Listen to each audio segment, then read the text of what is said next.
Hi, Dr. Craig Chalquist. The violent rhetoric coming out of the Republican National Convention of 2024 is reminding me of the 6 years I spent counseling and running groups for violent men, court referred. So they had all committed acts of violence, went to jail or prison, and then got referred into our groups. Many were batterers, not all of them.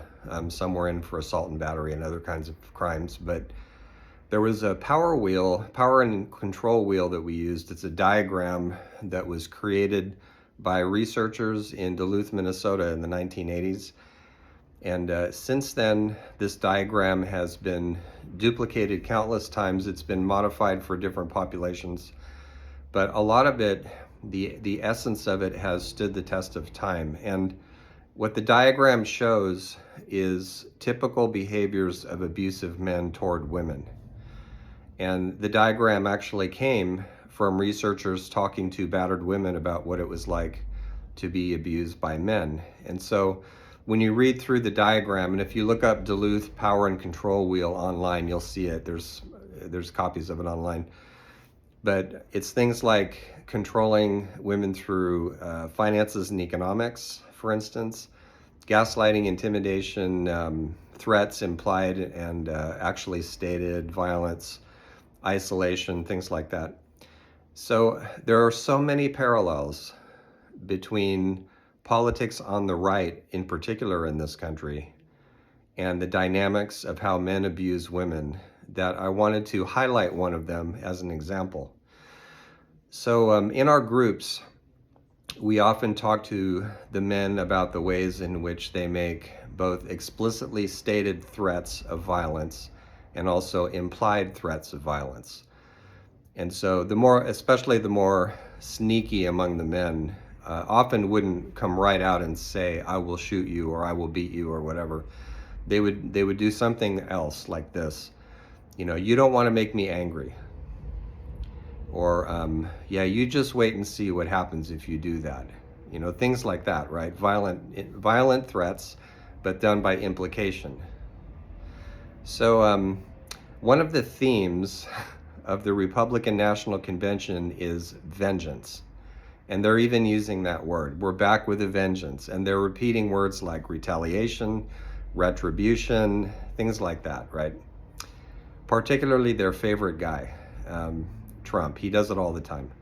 And so those of us who have done domestic violence counseling or grew up in violent families ourselves recognize this rhetoric.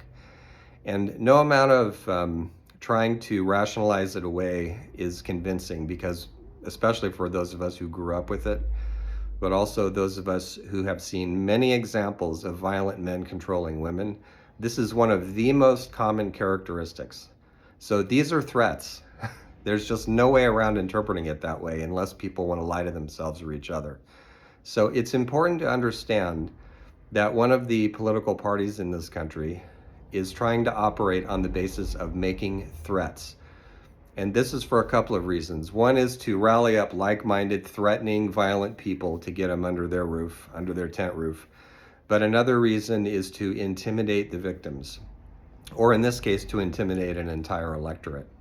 So it's no wonder that so many of us, women in particular, because it's women who far more often are victimized by men, it's no wonder that so many women online are saying, "This is really frightening me, and this is triggering my post-traumatic stress," and things like that. Sure it is. You're the experts on how this looks because you survived it, you suffered it, in some cases for years. And so we need to listen to that. And we need to think about, when we cast our vote, and I hope you vote, because we need everybody at the voting booths or voting by mail. I hope you think about what it means that one party is resorting to this, and take the Duluth wheel or one that's based on it, and go right around, and you'll see other things, right? Controlling by economic abuse. There's all kinds of parallels. So have a look at it. And one quick question that this often raises, that I get asked a lot, is, does this mean that the politicians who deliberately use this threatening rhetoric are batterers? I would guess that many of them are, but I have no data to support that guess.